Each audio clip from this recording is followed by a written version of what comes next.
25º comentario. Del lenguaje y de las estructuras. La forma más sutil y eficaz de transmitir una estructura es a través de la enseñanza de un lenguaje. El niño que ve a un hombre entregar la leche en la mañana sabe muy bien que la leche es leche y que el hombre es hombre.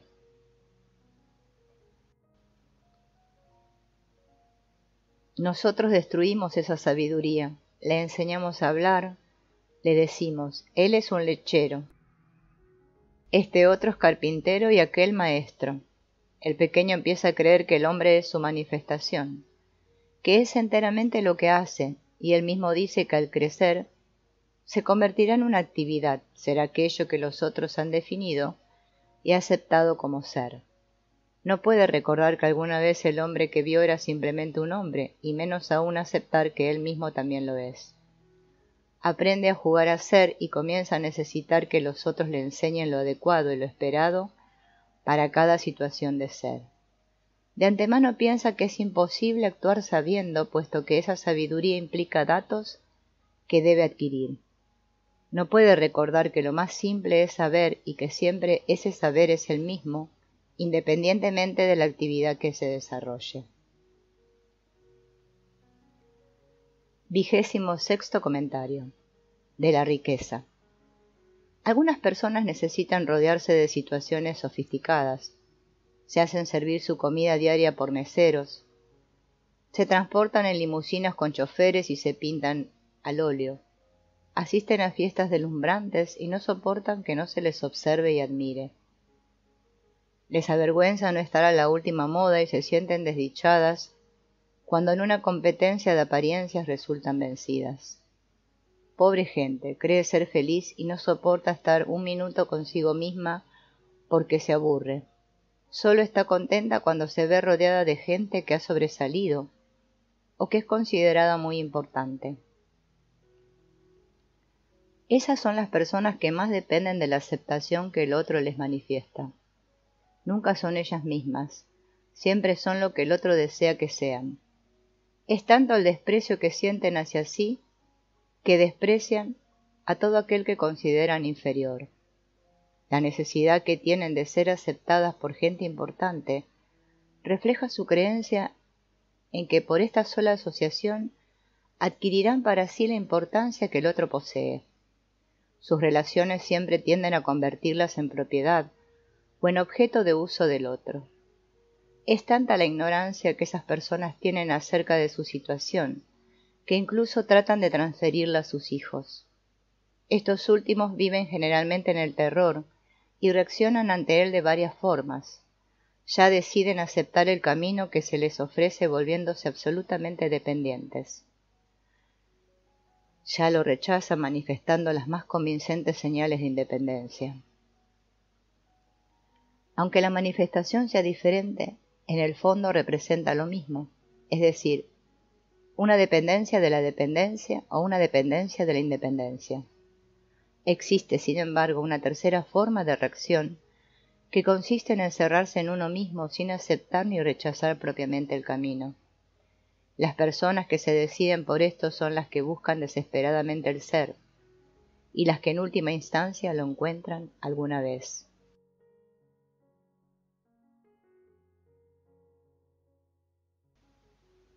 XXVII comentario. Del detectar. En ocasiones detectamos algo en nuestro ambiente. Tenemos la sensación de que ha ocurrido un evento que en el momento nos parece muy real. En otras sentimos que la persona con quien nos estamos relacionando tuvo un pensamiento, idea, sensación o un sentimiento. Las más de las veces, lo único que hacemos en tales circunstancias es inhibir esa detección, considerando imposibles su ocurrir y su realidad. Jamás averiguamos la veracidad de nuestras detecciones. De antemano las sometemos a una estructura que postula que ese tipo de percepción es imposible, que solo es y resulta de una fantasía. La realidad de las cosas puede ser muy distinta. Probablemente contamos con un mecanismo de detección de eventos mucho más sutil del que podemos imaginarnos. Por lo menos vale la pena ponerlo a prueba. Quizá, si logramos desechar la estructura inhibitoria y empezamos a confiar más en nosotros mismos, descubramos que detectar es algo real y bellísimo. 28º comentario. De las respuestas y de las relaciones. Cuando un niño ha sido sometido durante toda la primera etapa de su desarrollo a una continua situación de presión, dirigida a hacerle aceptar una estructura en la cual lo único importante es la manifestación externa adecuada y dirigida a lograr la aceptación del otro, el niño así presionado puede escoger, entre otras, 3 diferentes formas de responder. La primera de ellas es la aceptación incondicional de la estructura. En este caso, el niño se convertirá en un ser extrovertido, despreocupado de su realidad interna, y lo único que deseará será lograr que el otro lo acepte. Toda su existencia se fundará en el principio, según el cual el mayor valor del hombre son su vida comunitaria y las satisfacciones que resultan de ella. Siempre podrá sentirse a gusto en una reunión y hará todo lo posible por integrarse a una sociedad que lo acepta y le da su valor. Mientras esta sociedad exista, no tendrá problemas. Huirá del contacto consigo mismo y de la soledad, pues ésta le es completamente extraña y angustiante. Podrá hacer todo aquello en que la mayoría esté de acuerdo. Será el perfecto soldado o el perfecto fascista. Si el valor aceptado por quienes lo rodean es la muerte, matará. Si la rigidez, será rígido. Si el genocidio, no tendrá problemas de conciencia. Si como reacción a su nulidad real, esta sociedad comienza a pensar en el superhombre adjudicándose por ello un papel redimidor, se sentirá superior. Esas son las personas que con mayor facilidad aceptan un líder, puesto que representa la estructura de aceptación y la ausencia de soledad. Gente como esta no tendrá jamás la necesidad de preguntarse si lo que hace es correcto o incorrecto. Le bastará saber cómo los demás evalúan y actuará de acuerdo con esa evaluación. Puesto que nunca han sido ellas mismas, esas personas podrán sin ninguna inhibición hacer uso del otro como objeto de satisfacción. En realidad, tal es lo que hacen durante toda su vida. Utilizan al otro como objeto para sentirse satisfechas consigo. En otras palabras, la respuesta de ese niño sometido a la presión de la estructura será la absoluta dependencia. La segunda posible respuesta es una reacción total en contra de la estructura. El niño que así responde se convierte en autista. Nada de lo que lo rodea le interesa. No puede aceptar que lo usen y tiene una clara y completa visión de lo que el otro intenta hacer con él. Se encierra en sí mismo y jamás es capaz de comunicarse. Sospecha de todo y de todos. Es él mismo, pero como enfrentamiento a la imposición de los otros, no como descubrimiento personal. Es el perfecto anarquista o el ideal esquizofrénico. La única actividad que desarrolla es aquella que implica venganza para su nulidad reactiva. Por tanto, se complace en destruir, pues lo que desea realmente es destruirse a sí mismo. Nada de lo que ocurre a su alrededor es bello, puesto que todo va dirigido en su contra.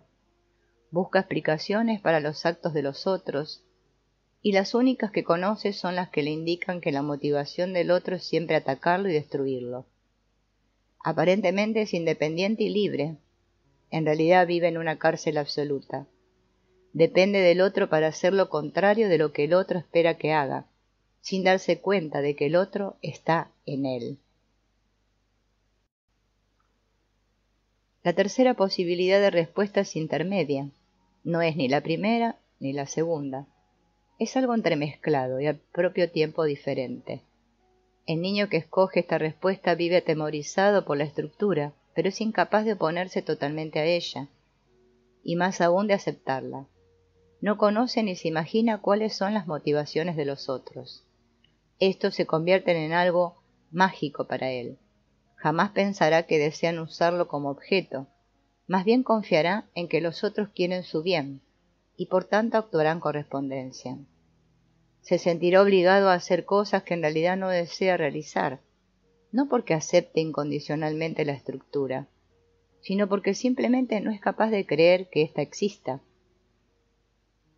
Considera que los demás solo pueden tener las mismas intenciones bondadosas que él y jamás imagina que exista la posibilidad de que el otro lo esté utilizando para disminuir una inseguridad. Así será incapaz de negarse a cualquier deseo del otro. Si llegara a hacerlo, inmediatamente experimentaría un sentimiento de culpa y sentiría la necesidad de justificarse. Nunca será capaz de ver malicia en el otro, puesto que ésta le es ajena. Se sentirá culpable por no hacer lo que el otro desea que haga, pues siempre pensará que el otro es bueno y no puede estar equivocado, ni puede tener otras intenciones más que aquellas que necesariamente llevan al ser. Siempre será un ingenuo y podrá ser objeto de uso de cualquiera. Acostumbramos catalogar a una persona con estas características como débil, cuando lo que le sucede en realidad es que no es capaz de entender cuáles son las motivaciones de quienes lo rodean. Esa incapacidad no es el resultado de una deficiencia intelectual, es simplemente el reflejo de una ingenuidad extrema. Este tipo de respuesta solo se dan a aquellos que buscan desesperadamente llegar a ser ellos mismos, y que están absolutamente seguros que quienes los rodean no juegan ni tratan de imponer, sino simplemente son ellos mismos. La sensación de que los otros son y ellos no son los lleva a preguntarse continuamente si la actividad que desarrollan los acerca o los aleja del ser. Siempre están preocupados tratando de resolver esta interrogante. Siempre se sienten aislados y jamás les satisface estar simplemente con los otros, puesto que se colocan en un plano de inferioridad que resulta de su sensación de no ser. No son capaces de integrarse a un grupo, ni de alejarse enteramente de él. Viven jugando papeles, esperando desesperadamente que alguno de ellos los haga sentirse siendo. Cierta sensación de orgullo basado en la idea de que la continua preocupación y el cuestionamiento interno son la única actividad valiosa para un ser humano que coexiste en esas personas, con una actitud de absoluta falta de importancia hacia todo lo que hacen. Sienten que ninguna actividad que resulte directamente de un gusto o de un deseo personal tiene significación. No pueden llegar a la conclusión de que lo que hacen tiene un valor en sí porque todo lo analizan y lo hacen depender de la estructura de culpa y justificación que ha sido creada en ellas. En otras palabras, invalidan cualquier actividad que no puedan justificar como verdaderamente necesaria para el bienestar del otro. Por tanto, solo aquello que resulta en este bienestar les parece importante.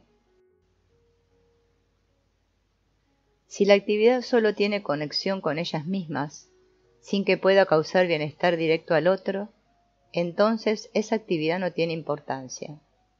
Es precisamente ese sentimiento de falta de importancia y de absoluta invalidación lo que hace que estas personas no dejen de buscar respuestas y al mismo tiempo no las encuentren. Acostumbran dicotomizar su conducta en aquella que vale la pena y aquella que no. Esta última generalmente está asociada a una satisfacción personal. La primera queda determinada por la satisfacción que pueda provocar en los demás. Cuando realizan una actividad que previamente han catalogado como falta de importancia y de valor, se sienten culpables y necesitan justificar ante los otros la necesidad de realizar la actividad. En ese punto son extremadamente cautelosos, inventarán mil y unas razones que, según creen, harán notar al que las oiga lo necesaria e importante que es la actividad que realizan, cuando en verdad la única justificación de la misma debería ser realizada. Probablemente tal necesidad de justificación resulte y proviene de que alguien, en la primera etapa del desarrollo de esas personas, vio la necesidad de hacer que desde niños dieran una continua justificación a sus actos. La introyección de esta necesidad produjo una persona que requiere justificarse continuamente ante los otros y experimenta una sensación de vacío cuando tal justificación no es posible. Por otro lado, es muy claro que la forma como estas personas realizan sus actividades también está dicotomizada. Para las que valen la pena, utilizan una metodología estricta y su actividad se caracteriza por la obsesividad y la rigidez. En cambio, aquellas que no valen la pena, las realizan sin método, en forma descuidada y fluctuante. Las personas que han escogido la tercera respuesta siempre se sienten obligadas con las demás, pues piensan que deben hacer todo lo posible para que éstas no se sientan dañadas, sin importarles lo que pase con ellas mismas.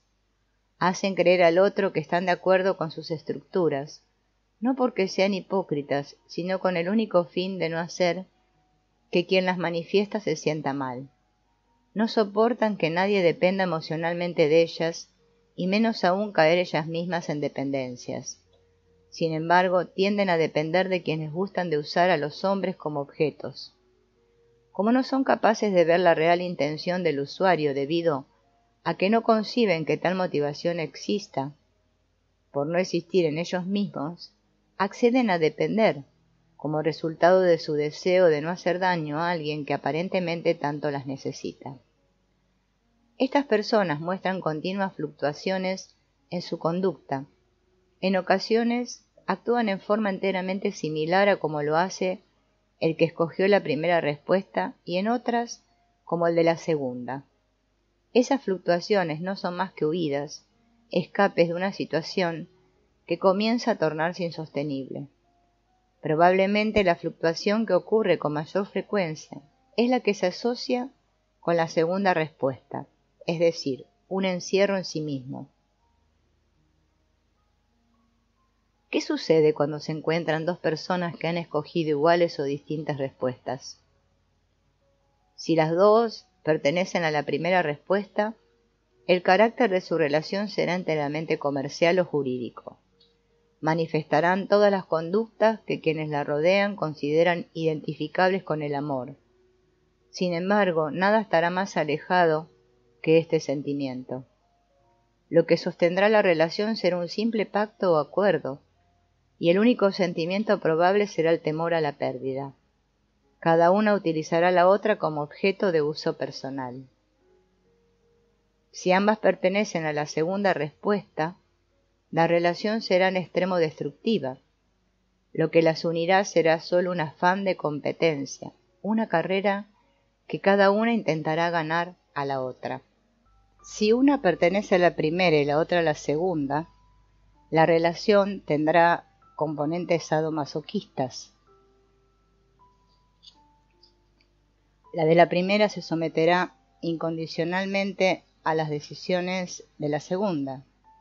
Esta última a su vez se sentirá con el derecho y autoridad de imponer cualquier consideración, siguiendo para ello un gradiente en el que las primeras presiones serán relativamente leves e inocuas, y a medida que no encuentre resistencia el nivel de reactividad aumentará y aumentará hasta llegar a extremos dramáticos.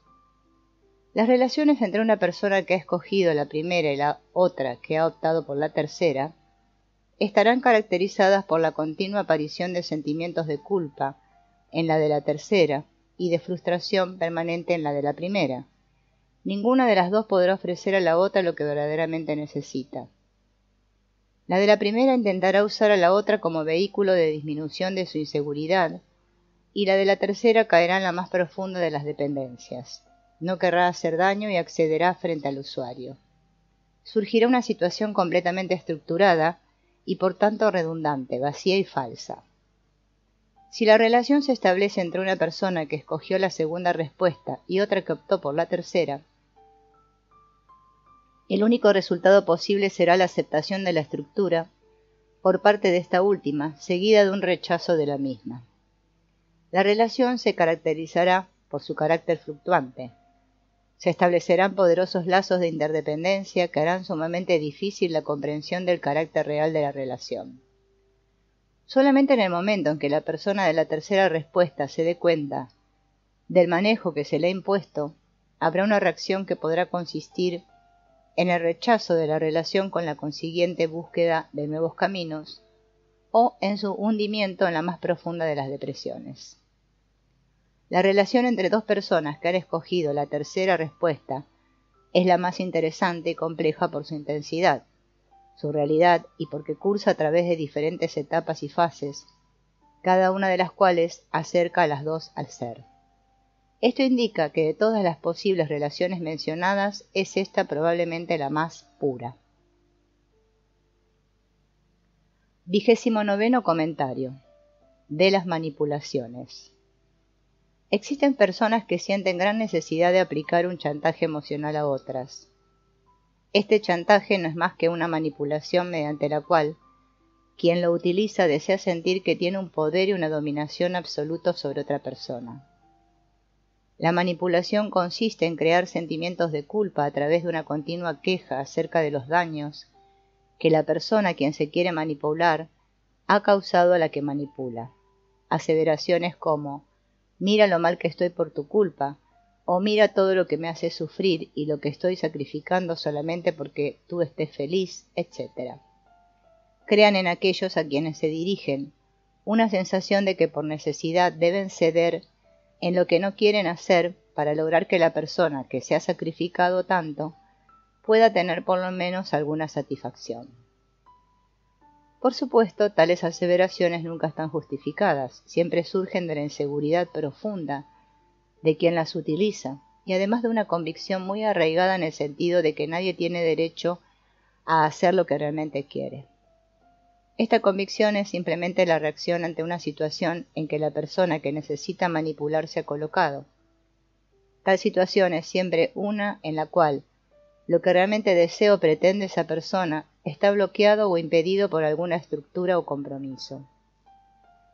Es decir, la persona que manipula no es libre y por tanto no vive en la forma como quisiera. Precisamente por ello opina que nadie tiene derecho a vivir libre y por consiguiente cree tener autoridad para manipular y someter. La persona con esa estructura se vuelve guardián y custodio de ella. Todos quienes dependen de una u otra forma de esa estructura son sometidos a la custodia. Las personas así sometidas pueden reaccionar de muchas formas. Una de ellas consiste en la aceptación incondicional del dominio, otra puede ser su rechazo absoluto. La que ha escogido el rechazo tiene suerte, desde luego que sufrirá muchas imposiciones, pero mantendrá una independencia emocional que posteriormente la hará ser ella misma. La que ha optado por la aceptación siempre se sentirá insegura al manifestar algo que desea o al pensar en algo que se opone tácitamente a la estructura que se le ha tratado de imponer. Sus relaciones con otra gente y consigo misma estarán siempre asociadas con la necesidad de mantener una apariencia. Al mismo tiempo se sentirá con el derecho y la obligación de custodiar la estructura que se le ha impuesto y de imponerla a otros.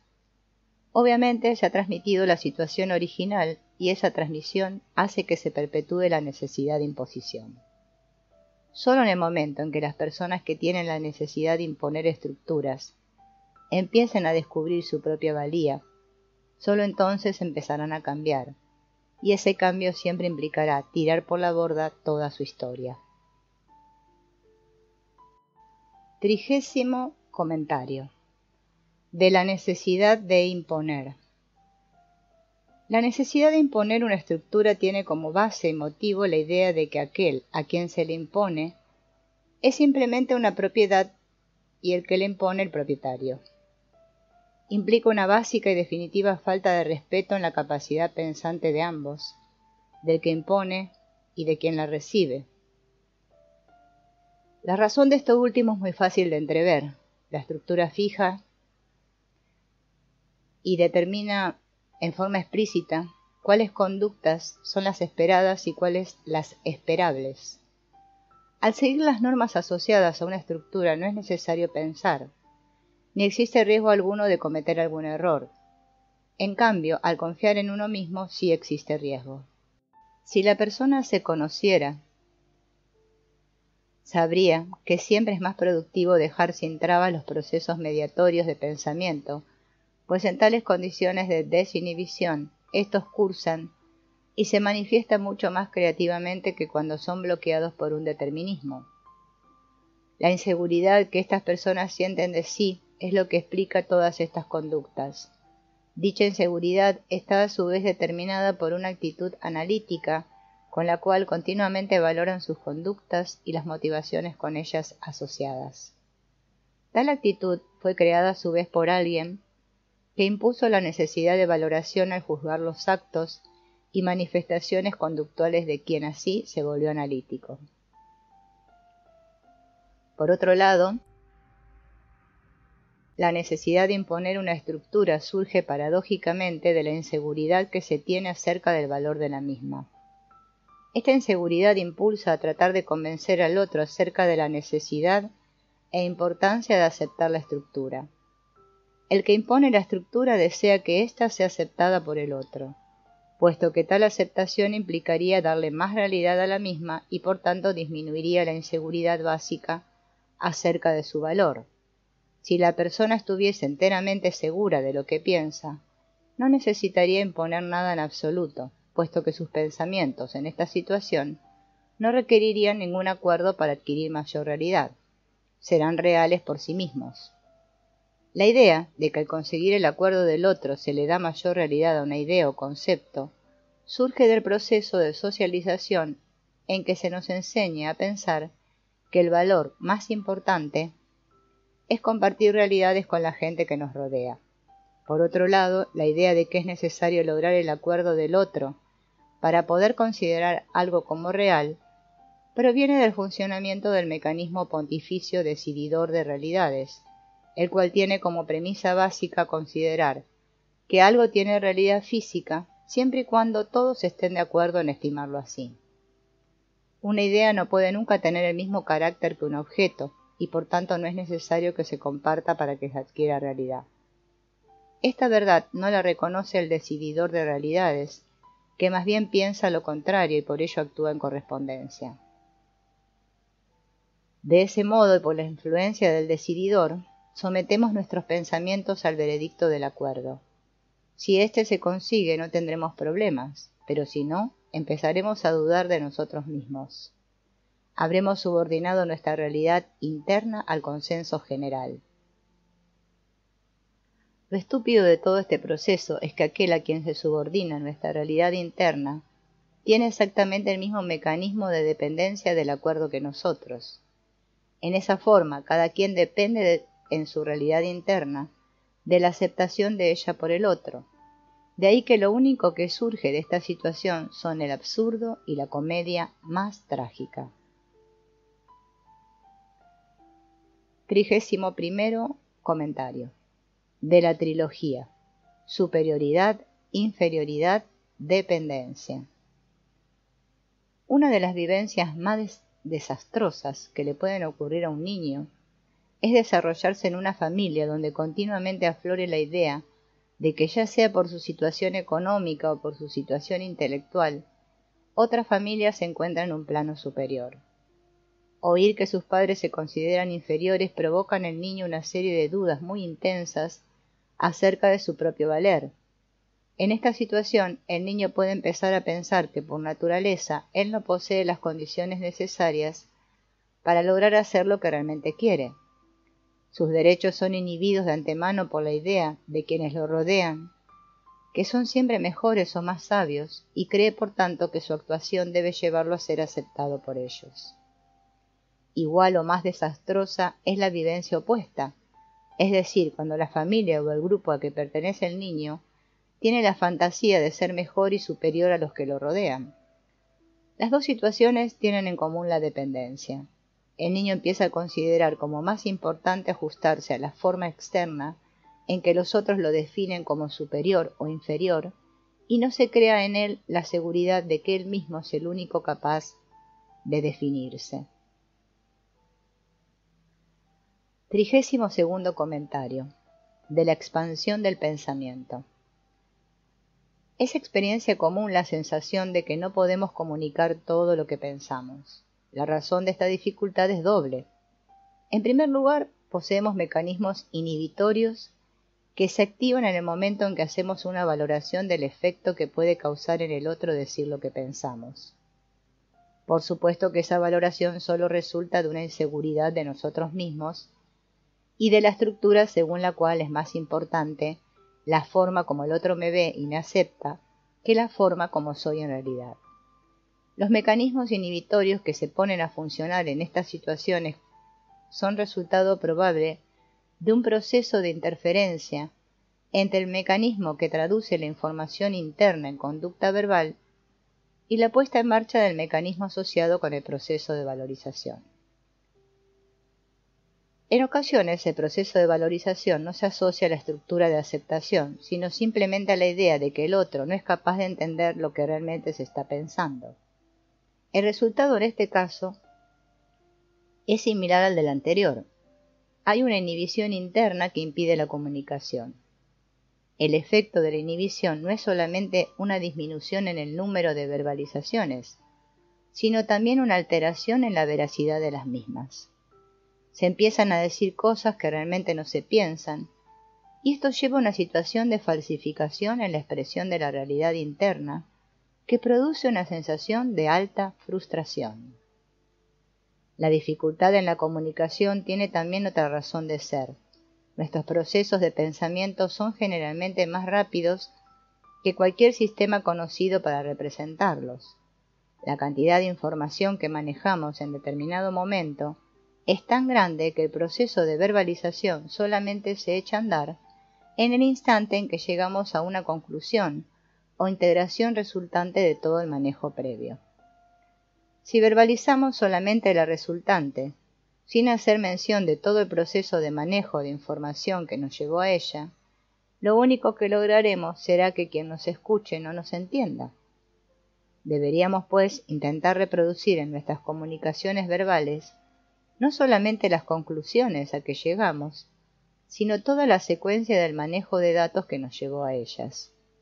Sin embargo, cuando intentamos hacerlo nos encontramos con dos obstáculos casi infranqueables. En primer lugar, el tiempo que nos llevaría a comunicar toda la secuencia sería extremadamente largo. En segundo, la reproducción exacta de la secuencia es sumamente difícil de lograr, por la simple razón de que muchos de los procesos internos que nos llevaron a determinada resultante no tienen carácter verbal, y aun cuando lo tuviesen, es muy probable que no pudiéramos recordarlos. La comunicación exacta de nuestros procesos de pensamiento solamente es posible cuando nos encontramos a alguien que maneja información que cursa a través de secuencias semejantes a las nuestras, y que por tanto puede entender nuestras resultantes verbales. La coincidencia en la secuencia se produce probablemente como resultado de historias personales similares. Esa similitud y la observación de que la otra persona es capaz de comprender producen una sensación de máxima afinidad y atracción en la cual la inhibición o interferencia, generalmente asociadas a procesos de comunicación, desaparecen. Cuando esto ocurre, las personas que se están comunicando empiezan a descubrirse a sí mismas, cada una a través del descubrimiento de la otra, y empiezan a querer y amar a la otra al querer y amarse a sí mismas. Solamente en esa situación es posible la transmisión directa de experiencias internas. 33º comentario. Del poeta. Poeta es aquel que tiene el talento suficiente como para, al ofrecer una resultante verbal, proporcionar con ella y entre líneas toda la secuencia de donde dicha resultante surge. Es un raro privilegio que requiere un conocimiento profundo de la anticomedia humana. 34º comentario. De los líderes y de sus dependencias. La aparición de un gran líder es un acontecimiento espectacular y determinante en la historia de un pueblo. El líder es considerado por sus seguidores como un dios, un intocable que jamás yerra en sus decisiones. El pueblo se somete a su voluntad y lo convierte en imagen de lo deseable, lo puro y lo auténtico. No cabe la menor duda de que han existido líderes que fueron ellos mismos y que desearon transmitir sus enseñanzas y no imponerlas. Casos como los de Buda, Confucio y Jesús son característicos. Tampoco hay la menor duda de que la mayoría de los líderes representaron comedias e inseguridades en sus liderazgos. Ejemplos típicos: Hitler y Mussolini. La diferencia esencial entre los dos tipos de líderes estriba en que los primeros desearon transmitir vivencias de ser ellos mismos, intentando así lograr que los otros fueran también ellos mismos. En cambio, la motivación de los segundos fue imponer estructuras. Se sentían tan inseguros de sí que lo único que les interesaba era lograr que sus seguidores aceptaran a toda costa sus estructuras, a fin de darles mayor realidad.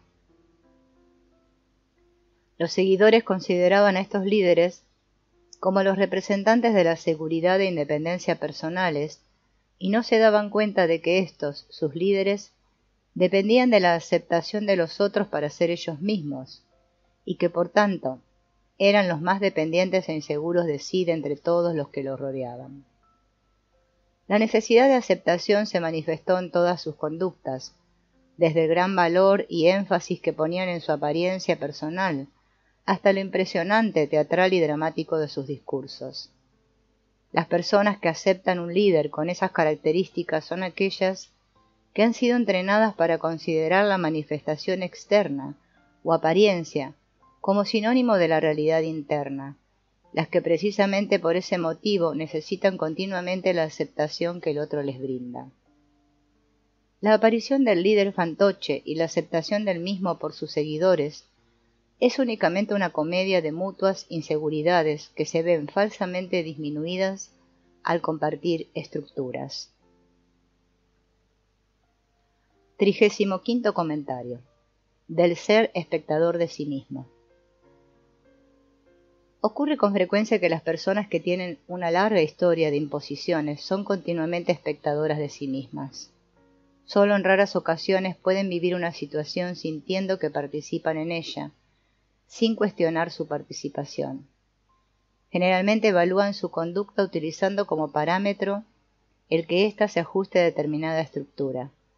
Si el resultado de su evaluación indica que la situación no corresponde a las metas o ideales fijados por la estructura, empiezan a sentirse molestas e incapaces de integrarse y de vivir lo que sucede a su alrededor. Si el resultado de su evaluación indica que la situación sí corresponde al ideal, comienzan a vivir una sensación fluctuante caracterizada por un estado cercano a la tranquilidad, interrumpido súbitamente y sin aparente causa por la necesidad de analizar la situación que las rodea y evaluar el papel que juegan en ella. El análisis que hacen se caracteriza por cuestionar el efecto que están causando en quienes les rodean y si los demás se sienten a gusto en su presencia. El análisis y la evaluación que resulta del mismo siempre son circulares y redundantes en el sentido de que quienes analizan su propia participación están absolutamente seguros de que los otros hacen exactamente lo mismo. Jamás son capaces de concebir que los otros puedan tener una diferente forma de funcionamiento. La sensación del que analiza es doble. Por un lado, siente que sería deseable simplemente vivir sin pensar en las vivencias. Por el otro, se siente orgulloso del análisis que realiza, pues cree que esa actividad representa lo más valioso que un ser humano puede hacer. Esta idea lo hace valorar a los demás de acuerdo a si acostumbran a analizarse como él mismo lo hace, o si simplemente viven sin ser espectadores de sí mismos. Quienes caen en la primera categoría se consideran valiosos, en cambio los que pertenecen a la segunda se consideran simples y mediocres. En otras palabras, la persona que acostumbra a ser espectadora de sí tiene la necesidad oculta de que todos hagan lo mismo. Solo así los considera valiosos. Si consideramos con atención el mecanismo asociado a la situación descrita, nos daremos cuenta de que ésta surge de una persona que, acostumbrada a acatar imposiciones, no hace otra cosa más que emitir imposiciones. Ser espectador de uno mismo impide tener vivencias reales, inhibe toda posibilidad de aprender de la vida, puesto que ésta se torna así tan clara y transparente, tan obviamente definida y definible, que ya nada nuevo sucede. 36º comentario. Del entender. Cuando alguien ha dejado de jugar por considerarse más valioso que sus propios juegos, comienza a ver en los demás aspectos y condiciones que antes era incapaz de percibir. En primer lugar, puede detectar el instante en que alguien empieza a jugar. La detección es relativamente sencilla. Ocurre cuando la otra persona empieza a manifestar dependencia, necesidad de aceptar una estructura o de que se le impongan. La detección, además de impedir que el que detecta caiga en el juego que el otro está empezando a utilizar, tiene un efecto sumamente interesante. La persona empieza a poder entender que el que juega no es el juego. En otras palabras, puede discriminar a la persona en sí como separada de sus juegos. Ya no identifica la apariencia con el ser, ya no confunde la manifestación externa con la realidad interna del otro, puesto que ya no las confunde dentro de sí. Si el otro manifiesta gran esnobismo, ya no lo ve como snob, sino que por el contrario entiende que una actitud como esta solo surge de una inseguridad interna. Si el otro trata de imponer una estructura, ya no lo ve como autócrata o imponedor, sino más bien entiende que esa necesidad surge del deseo de compartir una realidad interna que se tambalea. En esas circunstancias se empieza a querer a las personas, se tiene la absoluta seguridad de que son buenas y valiosas, pero se sabe que tienen problemas por resolver que se manifiestan en muy diferentes formas. La persona que juega generalmente lo hace para crear una barrera infranqueable que evita que el otro se asome a su interior. El miedo de que este interior no sea deseable y satisfactorio hace que la persona se vuelva impenetrable. En ese momento aparecen conductas que se utilizan para inhibir toda tentativa de penetración. Una de tales conductas puede ser la agresión abierta o encubierta. Si la agresión se dirige contra alguien que todavía no entiende, se crea una situación de defensa y hostilidad mutuas. Si en cambio la agresión se dirige contra alguien que sí entiende, el único resultado posible es la disminución de dicha agresión. La persona que entiende las razones de la agresión jamás contestará con hostilidad, sino más bien tratará de que quien agrede deje de juzgar y se vea a sí mismo como alguien valioso que no requiere utilizar subterfugios. No es una actitud bondadosa y compasiva, es únicamente resultado de considerar que dentro de todos nosotros existen cosas más importantes y valiosas que los juegos. La vida del que entiende se vuelve extraordinariamente interesante e intensa. Todo instante está rodeado de una magia que invita a la meditación. Toda relación con alguien se vuelve extraordinariamente productiva y se dirige al ser. Una persona en estas condiciones deja de confundirse con las comedias y los juegos que utilizan quienes lo rodean.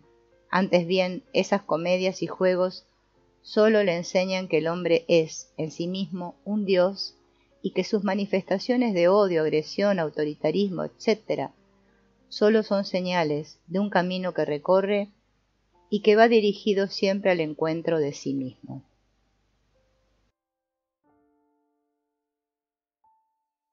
37º comentario. De las causas. Si al menos tratáramos de entender la verdadera causa y razón de ser de los juegos, jamás odiaríamos. Si tan solo pudiéramos comprender que las causas de los juegos son siempre el deseo de dejar de jugarlos, amaríamos. Basta solo un ejemplo para entenderlo. Alguien puede manifestar continuamente la convicción de que son completamente necesarias la rigidez y el autoritarismo en la educación. La convicción es tan intensa que esa persona trata por todos los medios de convencernos de su certeza. Existen dos formas de ver a una persona así. Una de ellas es catalogarla como rígida y autoritaria. La otra, entender que su rigidez y autoritarismos aparentes solo son productos de una inseguridad interna que surge a su vez de la idea, impuesta en él por algún otro, de que no existe nada valioso en él mismo y por lo tanto en los demás tampoco, y que por ello es necesario crear condiciones rígidas y autoritarias para construir lo valioso. Si alguien logra entender que la necesidad que siente esta persona por establecer una estructura rígida y autoritaria es solo un reflejo de la desconfianza en su propio valor, y que esa desconfianza le fue impuesta por alguien que le enseñó a no considerarse valioso, deja en ese instante de percibirlo como rígido y autoritario y empieza a entenderlo como alguien inseguro de sí. Sabe también que en el instante en que esa persona empieza a verse a sí misma, toda la estructura de rigidez y autoritarismo caerá por su propio peso, puesto que dicha persona entenderá que tenemos un mecanismo mucho más valioso y serio que cualquier situación que pretenda crearlo, y además comprenderá que la idea de imponer estructuras en la educación solo lleva a inhibir la posibilidad de que ésta ocurra. Por lo anterior, la reacción de la persona que entiende las verdaderas causas del aparente autoritarismo no reacciona ante su presencia con odio, más bien comprende que dicho autoritarismo es una reacción ante una situación de inseguridad interna, y que por tanto la persona autoritaria es valiosa y solo juega. Esta percepción del valor del otro hace que se le quiera y que no se confunda la simple manifestación de un juego con una realidad interna. Además, impulsa a transmitirle a esa persona la idea de que sí es valiosa y que no tiene necesidad ni razón para sentirse insegura. Se desarrollará una relación productiva y dirigida a entender la realidad, y no una destructiva y hostil. Todo esto como resultado de sencillamente poder entender las causas de un juego. 38. Comentario. De la filosofía. En cierta ocasión, Ludwig Wittgenstein advirtió a su alumno Malcolm de los graves peligros que entraña dedicarse a la filosofía, pues señalaba, existen grandes posibilidades de engañarse a uno mismo. Lo que probablemente quiso decir Wittgenstein es que un filósofo puede empezar a hacer manejos teóricos de datos conceptuales y olvidar que solo es posible hacer filosofía cuando ésta resulta de vivencias reales. En el instante en que un filósofo le da más importancia al análisis lógico de un problema, cae en el más profundo de los engaños. Comienza a depender de la estructura de lógica y de teoría, y así se encierra en un círculo vicioso donde el manejo del problema por solucionar se vuelve redundante y vacío. La tendencia a caer en este tipo de vicios es muy grande, pues la estructura lógica asociada es demasiado sutil como para poder detectarla. Por otro lado, es común la consideración de que los avances del conocimiento filosófico resultan del manejo lógico que se imprime a los datos conceptuales. La verdad es que la filosofía como ciencia del hombre debería resultar del conocimiento que el filósofo encuentra y descubre en sí mismo, y nunca en una estructura teórico-lógica. Para lograr lo anterior se requiere un método que se aparte de toda estructura y que tenga como característica fundamental el cuestionamiento interno. Solo de esta manera el conocimiento filosófico deja de ser redundante y un engaño. 39. Comentario. De la ironía. La ironía resulta de la puesta en marcha de un mecanismo extraordinariamente sutil, caracterizado por una burla de los juegos. La persona irónica sabe de la existencia de juegos y cree que al burlarse de ellos los puede anular. La ironía puede estar dirigida hacia los juegos de los otros. En ese caso, la anulación es tan solo aparente. La ironía de este tipo es solamente una defensa del que la aplica, para evitar descubrir sus propios juegos. El burlarse de los juegos de los otros como defensa para ignorar los propios es un caso particular de un proceso generalizado de autoengaño. Este último se asocia a la extraña capacidad que tiene el ser humano para reconocer los errores, problemas y estructuras de los otros y la incapacidad para verlos en sí mismo, a pesar de que los tenga similares o aún idénticos. Provoca una sensación muy especial oír a alguien hacer un análisis impecable de estructuras asociadas a las conductas de quienes lo rodean y simultáneamente verle incapaz de reconocer que esas mismas estructuras que detectan los demás funcionan en él. Ese autoengaño tan sutil solamente se puede explicar si la persona que lo utiliza piensa que su caso es realmente diferente del de la otra persona, y que por tanto no puede aplicársele al mismo. Pero tal pensamiento es falso, solo resulta del miedo de enfrentarse a la realidad. La persona que posee las mismas estructuras que detecta en el otro, pero que no puede aceptarlas como existentes en sí mismo, utiliza, para disculpar esta falta de aceptación, un sinnúmero de justificantes y de explicaciones lógicas, mismas que siempre se relacionan con esquemas deterministas. Un ejemplo podrá ayudar a entenderlo. Alguien escucha a otra persona quejarse de que un conocido de quien esperaba recibir algo lo ha defraudado. Si ese alguien es una persona que ha empezado a entender, sabrá que la queja manifestada es solo parte de un juego en el que el quejoso ha caído. Este juego ocurre de la estructura según la cual se tienen derechos de propiedad sobre la persona con quien uno se relaciona. Sabe además que esa necesidad de ser propiedad y propietario surge de una inseguridad interna. En pocas palabras, se da cuenta de las estructuras que aquella manifiesta y utiliza. Lógico sería esperar que esta persona que entiende no posea las mismas estructuras que detectan la otra. Desgraciadamente, no siempre sucede. La persona que detectó la queja como una mera estructura puede utilizar quejas sin jamás darse cuenta de que también son una estructura, aunque ahora en sí misma. Cuando se queja, siente que está en todo su derecho y que además su actitud está justificada. Esta justificación se nutre y explica por esquemas como: cuando alguien da algo, espera recibir algo a cambio, o si yo quiero tanto a esta persona y me he sacrificado por ella, tengo derecho a esperar que ella haga lo mismo por mí, etc. Son esquemas deterministas que aparentemente justifican la queja. En realidad solo es una estructura de uso y propiedad. De este modo se explica por qué es tan fácil descubrir estructuras en los otros y no verlas en nosotros mismos. Esto a su vez explica la ironía hacia los otros. Un segundo tipo de ironía es aquella que se dirige el mismo ironizador. Podríamos denominarla autoironía. La autoironía implica una burla hacia los juegos propios.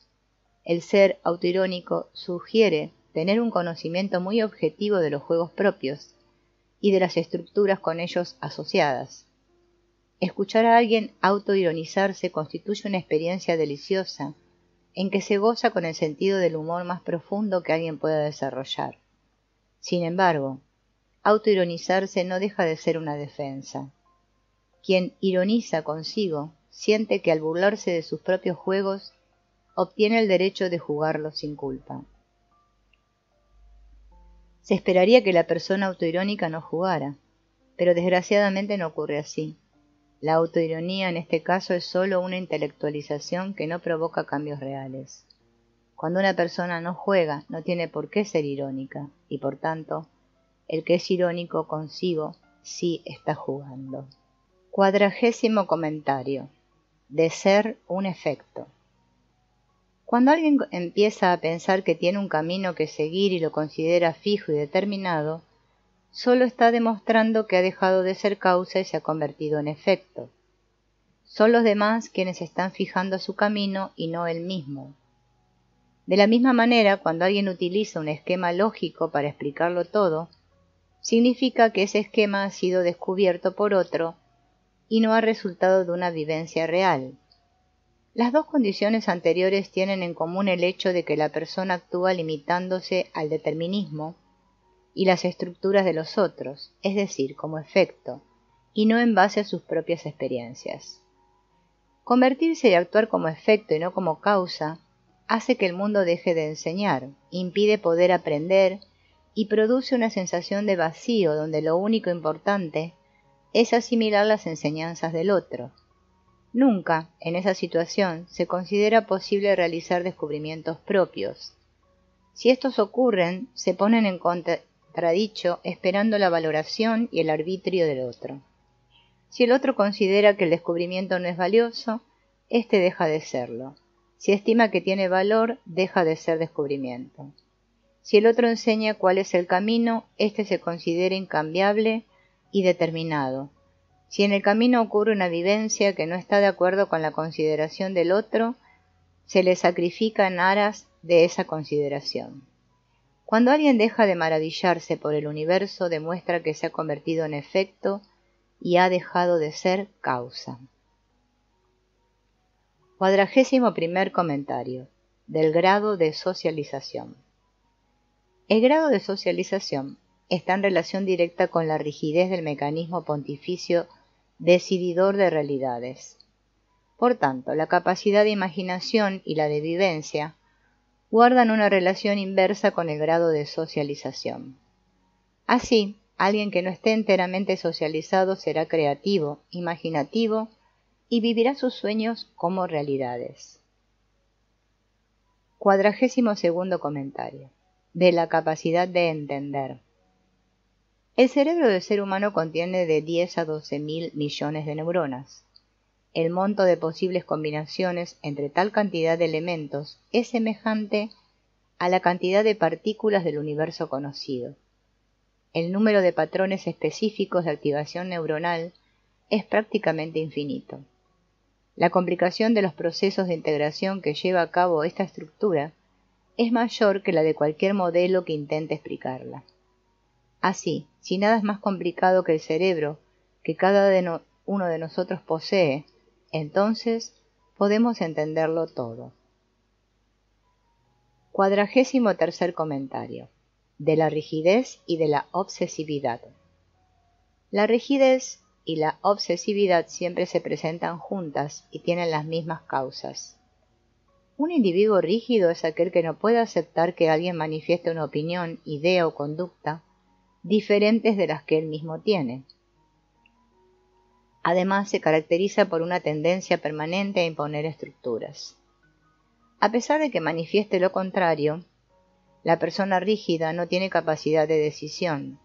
Todas sus actividades son una simple puesta en práctica de las enseñanzas de alguien, y como tal, siempre se aplican en forma incambiable. Todo aquello que salga de estas enseñanzas o que no esté previsto por ellas, le provoca un estado conflictivo que difícilmente puede superar. La enseñanza que lo rige fue impuesta y aceptada ciegamente, y disminuyó solo en apariencia su inseguridad interna. El deseo de imponer esas mismas enseñanzas tiene como único propósito establecer un acuerdo que les dé más realidad. Desde ese punto de vista, la persona rígida se basa en la manifestación conductual como parámetro de medida y no en la experiencia interna. Si se basara en la experiencia interna, sabría que toda imposición es un absurdo, pues no lleva a la vivencia. Las causas de la inseguridad interna en la persona rígida se asocian a eventos que en algún momento de su vida provocaron grandes sentimientos de culpa que no ha podido superar. Son estos sentimientos los que provocan indirectamente la capacidad de aceptar imposiciones. La razón de ello es muy simple. La persona que se siente culpable piensa que no es valiosa y que por tanto no puede tomar decisiones. Necesita que alguien decida por ella y le enseñe el camino. La aceptación de este último imposibilita el cambio, de allí la rigidez, y además mantiene la sensación de impotencia. La inseguridad interna provoca como reacción la manifestación conductual obsesiva. Todo el exterior debe estar ordenado, estructurado y dispuesto de tal forma que no haya posibilidad de riesgo. La persona que es obsesiva en su conducta y que así muestra al exterior una estructura de seguridad es insegura en su interior. De nuevo piensa que es la manifestación lo importante y lo que da seguridad. No es capaz de sentirse a sí misma ni de admirarse, necesita un orden externo que admirar. Tanto la rigidez como la obsesividad son simples reacciones al hecho de no poder aceptarse a sí mismo. Ambas son simples fachadas detrás de las cuales se oculta todo lo contrario a lo que manifiestan. Las dos resultan de sentimientos de culpa, que traen como consecuencia una inseguridad interna que se desea ocultar. Tanto la persona rígida como la obsesiva han olvidado que lo más importante es la experiencia interna, y que ésta no se puede transmitir. Por tanto, no tiene sentido manifestarla. 44º comentario. De la antientropía y del pandeterminismo. La tendencia general del universo es hacia el desorden, es decir, la entropía. Los sistemas vivos, en cambio, tienen como característica básica alejarse del desorden, o lo que es lo mismo, ser antientrópicos. La apariencia de la primera célula fue, sin lugar a dudas, la aparición del primer sistema antientrópico vivo. Los sistemas antientrópicos más primitivos son aquellos que no poseen determinismo propio. Una ameba no decide su conducta, esta siempre está determinada y asociada a estímulos externos. Si estimulamos a la ameba, se moverá, si no, permanecerá inmóvil. El número de elementos que constituyen a la ameba es tan pequeño que la única actividad posible de esa entidad es la que resulta de la estimulación específica. Cuando el número de elementos aumenta, el sistema empieza a manifestar conductas más complejas que principian a adquirir características de espontaneidad. Simultáneamente, el sistema comienza a ser capaz de representarse en su interior lo que lo rodea. Cuando el grado de representación interna alcanza un suficiente nivel, el sistema deja de ser completamente determinado y aparecen las primeras manifestaciones de un autodeterminismo incipiente. El sistema empieza a dejar de depender del exterior, puesto que éste puede ser introyectado. Probablemente el ser humano se encuentra en esta etapa de su evolución. La capacidad de representación interna se manifiesta en forma muy clara en los niños. Sus sueños, sus procesos imaginativos y sus juegos indican la existencia de un autodeterminismo en pleno desarrollo. Desgraciadamente, todas esas características son bloqueadas e inhibidas durante el proceso de socialización. Al niño se le enseña que existe una realidad externa y que ésta es la única valiosa. Es más, se le obliga a aceptar sus procesos de representación interna como tontos y absurdos. Todas esas enseñanzas hacen que se cree un mecanismo de valoración de la realidad que inhibe la posibilidad de tener vivencias libres sin evaluaciones y justificaciones. Si el proceso se completa, el niño comienza a ser espectador de sí mismo. En ese momento, todo lo que haga será determinado por aquello que piensa debería hacer, y ya no le será posible vivir sin analizar sus vivencias. Probablemente tenga que pasar algún tiempo antes de que el hombre deje de ponerse obstáculos a sí mismo. Cuando lo logre, podrá llegar al autodeterminismo y a la libertad interna. Existen, sin embargo, hombres que en este instante están empezando a ser libres. Son todos aquellos que se han descubierto más valiosos que las estructuras que el proceso de socialización les ha impuesto. Cuando el ser humano se convierta en autodeterminado, entrará en una nueva etapa de su evolución, la del pandeterminismo. Este implica la capacidad no sólo de determinarse a uno mismo, sino de determinar al universo. Es la completa seguridad en la capacidad de representación interna, la certeza de que el universo es interior y por tanto manejable a voluntad. Es algo a lo que llegaremos y en verdad valdría la pena empezar desde ahora.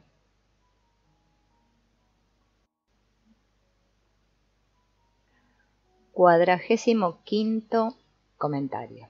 Del saber, cuando se es. Existe un momento en la vida en el cual se plantea una interrogante. De todas las vivencias, experiencias y sensaciones tenidas, ¿cuáles son las que representan el ser y cuáles son comedia? La respuesta es muy sencilla. Basta recordar cuando no se era espectador de sí mismo, cuando no se pensaba en el pensar, cuando no se analizaba el análisis. Todo lo sentido, vivido y experimentado en esos momentos representa el ser. En cambio, todo lo sentido, vivido y experimentado como espectador de sí es comedia y juego. La razón es obvia. Cuando se es espectador de sí mismo se actúa de acuerdo con una estructura. Lo que se vive en esos momentos es dicha estructura. En cambio, cuando no se es tal espectador, lo que se vive es la vivencia. Quien pueda recordar estos momentos sabrá que en ellos nunca hubo maldad ni egoísmo, solo bondad y amor. Esto indica que la maldad no existe, que es solo una reacción y una estructura, y que cuando la estructura se desecha conservando el ser, éste siempre es bueno. 46º comentario. De la ciencia. La persona que se dedica a hacer ciencia considera que los resultados que obtiene, la forma y el método que utiliza para obtenerlos, así como las teorías a las que llega, tienen como característica fundamental la de ser absolutamente objetivos e incuestionablemente reales.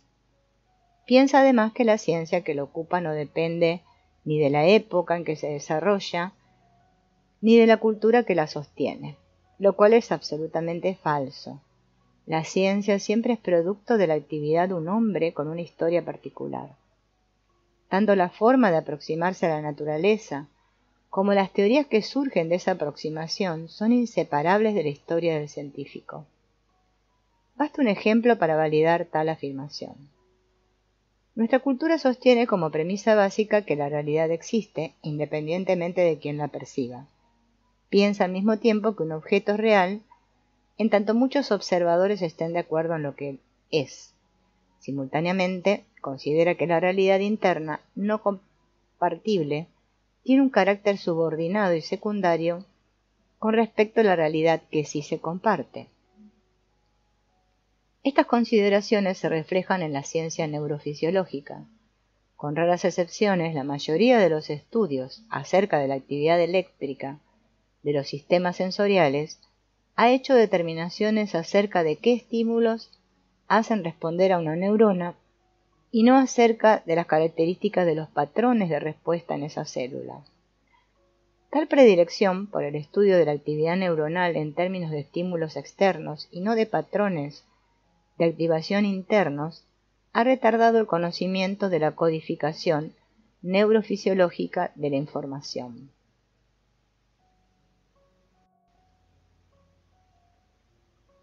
Es más, el énfasis en el estímulo externo y en sus características físicas como determinante directo de una respuesta neuronal promueve una aproximación muy dogmática al estudio del cerebro.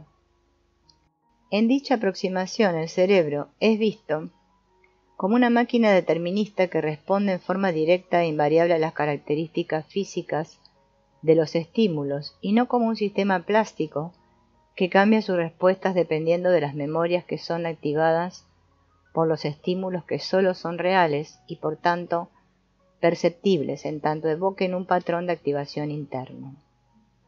Desde este punto de vista, los sistemas perceptuales son considerados como realizadores de una duplicación lineal del mundo externo, cuando en realidad la percepción de un objeto es inseparable de la evocación de la información correspondiente almacenada en la memoria.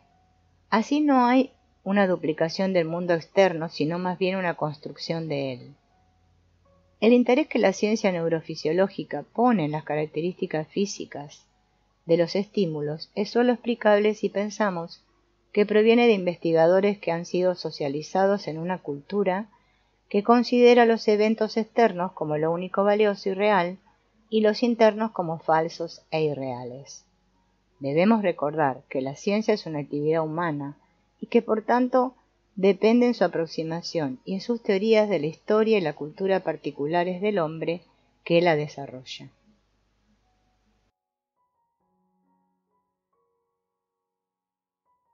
Cuadragésimo séptimo comentario. Del miedo. La única razón que nos impide atrevernos a ser nosotros mismos es el miedo que nos infunde abandonar las estructuras por la idea de que de hacerlo lo único que resultaría serían el caos, la infelicidad y la desesperanza. Puesto que nunca probamos a ser nosotros mismos, no podemos averiguar si dicha suposición y tales temores tienen o no fundamento. Nos escudamos tras el hecho de que todos quienes nos rodean tienen el mismo miedo que nosotros y además afirman que el único resultado posible de tal atrevimiento sería la infelicidad. Nunca nos ponemos a pensar que ellos tampoco se han atrevido y que por tanto tampoco saben con certeza cuál será el resultado. Es más, el miedo que sentimos, además de tener como base la opinión de los otros, se refuerza por la idea de que poner en duda esa opinión provocaría que los otros nos rechazaran y dejaran de querernos.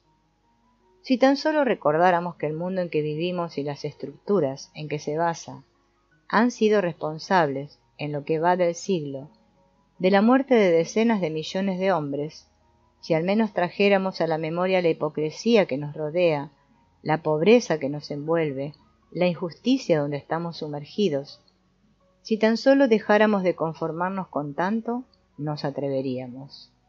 Solo entonces descubriríamos la verdad, a lo único que conduce el ser, yo mismo, es amarme a mí y a todo lo que me rodea.